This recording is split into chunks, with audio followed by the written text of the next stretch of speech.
السلام علیکم ورحمۃ اللہ وبرکاتہ۔ الحمد للہ رب العالمین والصلاة والسلام علی سید المرسلین، اما بعد فاعوذ باللہ من الشیطان الرجیم، بسم اللہ الرحمن الرحیم۔ قال اللہ تعالی فی کلامہ المجید، قل هو اللہ احد اللہ الصمد لم یلد ولم یولد ولم یکن له کفوا احد۔ رب اشرح لی صدری ویسر لی امری واحلل عقدۃ من لسانی یفقہوا قولی۔ اللہم رب زدنی علما ورزقنی فہما، سبحانک لا علم لنا الا ما علمتنا انک انت العلیم الحکیم۔ اللہم لا سہل الا ما جعلتہ سہلا وانت تجعل الحزن اذا شئت سہلا۔ اسلام کی شیدائیوں، عقیدۃ الطحاویہ کی 11ویں کڑی میں پھر سے آپ سب کا استقبال کرتے ہیں۔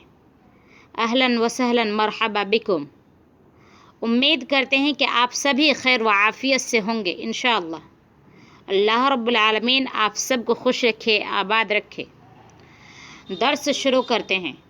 مؤلف رحمہ اللہ بیان کرتے ہیں، وَلَا يَصِحُّ الْإِيمَانُ بِالرُّؤْيَةِ لِأَهْلِ دَارِ السَّلَامِ لِمَنِ اعْتَبَرَهَا مِنْهُمْ بِوَهْمٍ أَوْ تَأَوَّلَهَا بِفَهْمٍ إِذْ كَانَ تَأْوِيلُ الرُّؤْيَةِ وَتَأْوِيلُ كُلِّ مَعَانٍ يُضَافُ إِلَى الرُّبُوبِيَّةِ تَرَكَ التَّأْوِيلِ وَلُزُومَ التَّسْلِيمِ وَعَلَيْهَا دِينُ الْمُسْلِمِينَ ومن لم يتوقع النفی والتشبیہ ذل ولم یوسب التنزیہ۔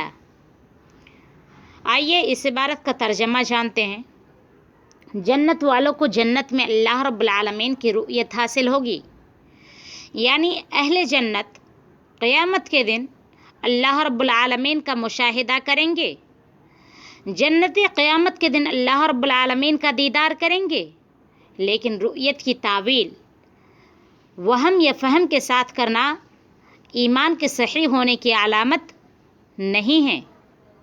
یعنی مومنین جو قیامت کے دن اللہ رب العالمین کا دیدار کریں گے تو ان کی کیفیت کیا ہوگی، ان کا طریقہ کیا ہوگا، اس کی تعویل کرنا وہم کے ذریعے سے یا پھر فہم کے ذریعے سے ایمان کے صحیح ہونے کی علامت نہیں ہے۔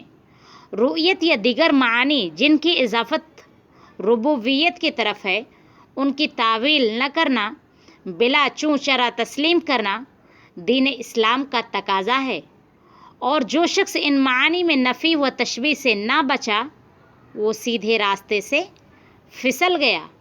اس نے اللہ رب العالمین کو منزہ قرار دینے میں صحیح راستہ اختیار نہیں کیا۔ آئیے اس عبارت کے خلاصے کی جانب چلتے ہیں۔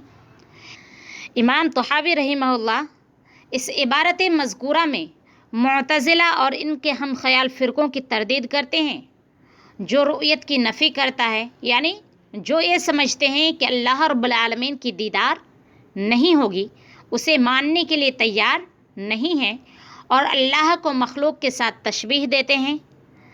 حالانکہ نبی اکرم صلی اللہ علیہ وسلم کا فرمان ہے، اِنَّکُمْ سَتَرَوْنَ رَبَّکُمْ عَیَانًا۔ دوسری جگہ فرمایا، اِنَّکُمْ سَتَرَوْنَ رَبَّکُمْ کَمَا تَرَوْنَ هَذَا الْقَمَرَ، کہ تم یقیناً اپنے رب کا عینی مشاہدہ کرو گے۔ مزید کہا کہ تمہیں اپنے رب کا دیکھنا اسی طرح عینی ہے جیسے تمہارا چاند کا دیکھنا ہے۔ آگے مؤلف رحمہ اللہ بیان کرتے ہیں، فَإِنَّ رَبَّنَا جَلَّ وَعَلَا مَوْصُوفٌ بِصِفَاتِ الْوَحْدَانِيَّةِ مَنْعُوتٌ بِنُعْتِ الْفَرْدَانِيَّةِ لَيْسَ فِي مَعْنَاهُ أَحَدٌ مِّنَ الْبَرِيَّةِ وَتَعَالَى عَنِ الْحُدُودِ وَالْغَايَاتِ وَالْأَرْكَانِ وَالْأَعْضَاءِ وَالْأَدَوَاتِ لَا تَحْوِي الْجِهَةُ السِّتُّ كَسَائِرِ الْمُبْتَدَآتِ۔ یقیناً ہمارا رب اکتا، تن تنہا اور بے مثل ہے۔ اللہ پاک حدود اور غایات سے بلند تر ہے، اسی طرح ارکان و اعضاء سے بلند ہے۔ تمام ایجاد کردہ مخلوقات کی طرح اس کو 6 جہت حاوی نہیں ہیں۔ آئیے اس عبارت کی وضاحت کی جانب چلتے ہیں۔ امام طحاوی رحمہ اللہ اس عبارت مذکورہ میں اس بات کی طرف اشارہ فرما رہے ہیں کہ اللہ منزہ ہے، پاک ہے، اس نے بعض صفات کو اپنے لیے ثابت کی ہے اور بعض صفات کی نفی بھی کی ہے۔ چنانچہ سورہ اخلاص کا یہی مفہوم ہے۔ مؤلف کی پوری عبارت مؤلف کی پوری عبارت سورہ اخلاص سے مستفاد ہے۔ آئیے ملاحظہ فرماتے ہیں۔ اللہ پاک وحدانیت کی صفات سے متصف ہے۔ یہ کہاں سے لی گئی ہے؟ سورہ اخلاص آیت نمبر 1، قل هو اللہ احد۔ وہ فردانیت تنہا کی صفت سے موصوف ہے۔ دلیل اللہ الصمد لم یلد ولم یولد سے ماخوذ ہے۔ مخلوق کا کوئی فرد اس کے معنی، مخلوق کا کوئی فرد اس کے مثل نہیں ہے، تشبیہ سے پاک ہے۔ دلیل کیا ہے؟ وَلَمْ يَكُنْ لَهُ كُفُوًا أَحَدٌ۔ اسلام کے شیدائیوں، آخری عبارت میں امام طحاوی نے ارکان و اعضاء کی نفی کی ہے، لیکن جو صفات ادلہ قطعیہ یعنی کتاب و سنت سے ثابت ہے اسے من و ان بغیر تشبیہ و تعویل کے مانا جائے، جیسا کہ اللہ رب العالمین ہاتھ یعنی ید اور وجہ یعنی چہرہ کا تذکرہ کیا ہے۔ بعض نفی کرنے والوں نے تو ان کی بھی تعویل کر کے نفی کی ہے۔ آئیے دلائل دیکھ لیتے ہیں۔ اللہ رب العالمین کا ہاتھ ہے، دلیل کیا ہے؟ سورہ صاد آیت نمبر 75 میں اللہ رب العالمین کا ارشاد ہے، ما منعک ان تسجد لما خلقت بیدی۔ جس شخص کو میں نے اپنے ہاتھوں سے بنایا اس کے آگے سجدہ کرنے سے تجھے کس چیز نے منع کیا؟ یعنی یہ آیت ابلیس کے بارے میں ہے کہ جب اللہ رب العالمین نے حضرت آدم کو پیدا کیا اور سجدہ کرنے کا سبھی کو حکم دیا تو ابلیس نے کیا کیا؟ ابا واستکبرا، تکبر کی اور انکار کیا۔ تو اللہ رب العالمین نے کیا کہا؟ ما منعک ان تسجد لما خلقت بیدی، کہ جس شخص کو میں نے اپنے ہاتھوں سے بنایا، کس سے؟ اپنے ہاتھوں سے بنایا، اس کے آگے سجدہ کرنے سے تجھے کس چیز نے منع کیا؟ اس آیت میں اللہ نے اپنے لیے لفظ ید یعنی ہاتھ کا استعمال کیا ہے۔ معلوم ہوا کہ ہاتھ اللہ رب العالمین کا ہاتھ ہے اور یہ دلیل سے ثابت ہوا۔ وجہ یعنی چہرہ بھی ہے، دلیل کیا ہے؟ سورہ رحمان آیت نمبر 27 میں اللہ رب العالمین کا ارشاد ہے، وَيَبْقَى وَجْهُ رَبِّكَ ذُو الْجَلَالِ وَالْإِكْرَامِ، اور باقی رہنے والا چہرہ تمہارے رب کا ہے جو جلال اور بزرگی والی ہے۔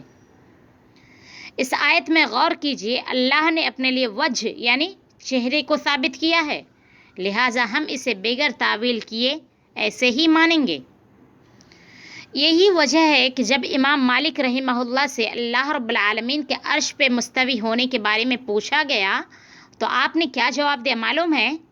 جواب یہ دیا امام مالک نے، الاستواء معلوم والکیف مجہول والایمان به واجب والسؤال عنہ بدعۃ، کہ اللہ رب العالمین عرش پہ مستوی ہے یہ تو ہمیں معلوم ہے، کس طرح مستوی ہے یہ ہمیں معلوم نہیں، اس پہ ایمان لانا واجب ہے، اور اس کے تعلقات اور اس تعلق سے بیجا سوالات میں پڑھنا بدعت ہے۔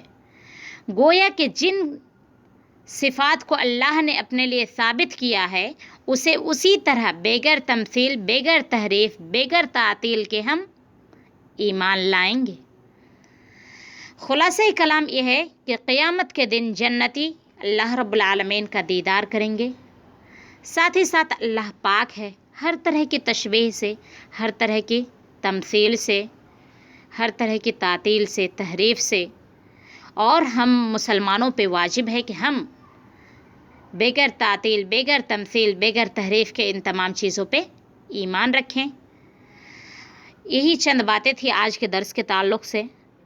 آخر میں اللہ رب العالمین سے دعا ہے کہ الہ العالمین تو ہمارے دلوں میں ایمان کی محبت ڈال دے اور ہمیں شرک سے بیزار بنا دے، آمین۔ سبحان ربک رب العزت عما یصفون وسلام علی المرسلین والحمد للہ رب العالمین وصلی اللہ علی نبینا محمد وسلم، والسلام علیکم ورحمۃ اللہ۔